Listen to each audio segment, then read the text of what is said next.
Good morning, Ian, and welcome to this week's assembly. Now, I want you to have to think about these images here and what they might link to: the Empire State Building, a Boeing 747, the United Kingdom, and our galaxy. So I can tell you that they all link to this image here, which is the Great Pacific Trash Island. This is one of 5 floating islands of rubbish that are just in our oceans. There's one in the Indian Ocean, 2 in the Atlantic, and 2 in the Pacific. And just to show you the locations, there's an image there for you. So the one that we're talking about is in the North Pacific, and it's the largest out of all of them. So the link that these images have then is that if we were to gather the island that we're talking about, all that rubbish, it would weigh the same amount as 3 Empire State Buildings, and it would take 100 Boeing 747s to clear. That the amount of space that it covers, because it's spread out within the area that it's in, would be the same size as 17 United Kingdoms. And if we were to count all those individual pieces of rubbish and plastics, there'd be 10 times more of it than there are stars in our own galaxy. So that's an obscene amount of rubbish that we've got just causing harm and floating in our oceans. And if you think that that's only 1 out of 5, that's even more worrying. So if you think back then throughout our time in lockdown, a lot of places like social media and news reports were starting to give images and reports about how the environment was improving, talking about how empty roads and the lack of cars producing those emissions was reduced, animals returning to areas, the canals in Venice were clearing, air pollution, etc. And then once lockdown started to ease, we started to see images more like this, and the reports started to take a bit of a turn, explaining how the beaches were covered in litter, parks again covered in litter. And again, I think worryingly, if you look at those images below, you've got the gloves and you've got the mask. They're the same equipment we're using to protect ourselves from this virus, is just being littered and not being disposed of effectively and correctly.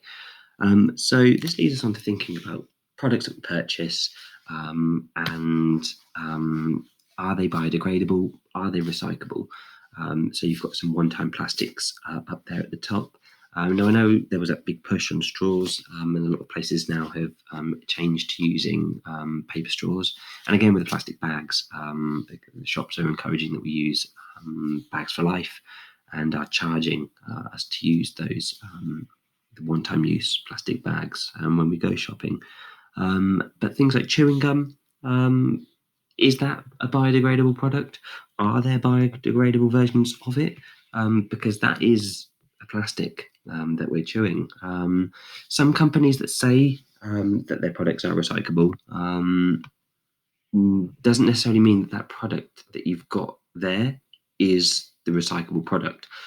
Sometimes it means that the company recycles, so they're able to put that recyclable logo on, but the actual product itself that you are holding in your hand isn't the recyclable product.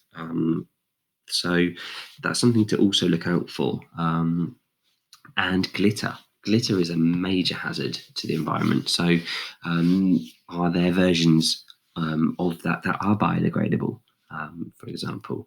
And making sure that we're looking out for the signs on the products that we purchase, to understand what it is that they do. So is it that they're recyclable? Is it that they're biodegradable? Is it a reuse product, etc.? So I'm sure you've all seen examples of this before, and if you look out the windows at break and lunchtime, you will see the birds hanging around and coming down and picking up, unfortunately, some of the litter that has been dropped throughout that time. I'm sure walking through town centre, you've seen our pavements looking like that within our community, covered in gum. And we've all seen images of where plastic or rubbish has caused harm to our environment, like that duck that's got the bearings stuck around its neck. Now, I'm sure we all want to reduce that and to stop this from happening. And I think another thing we need to really consider is, are we eating plastic? Has it entered our food chain? So essentially, what happens is plastic doesn't go. It breaks down and breaks down and breaks down to what is called microplastics. And then you've got the animal plankton, which can fuse it for food and essentially eat it. So then when it works its way up the food chain, because you've got the smaller fish that will eat the plankton, and then the larger fish that will eat the smaller fish, they're just carrying that plastic with them. And then eventually you will have other animals, for example, birds, that will come and take the fish, they'll eat that, and that plastic then enters their food chain.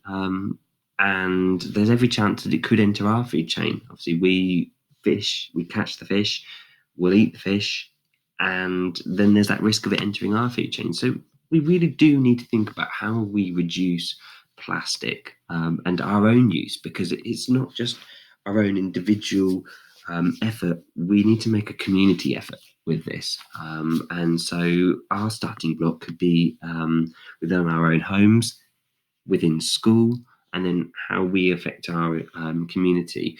So that's really what I want us to think about.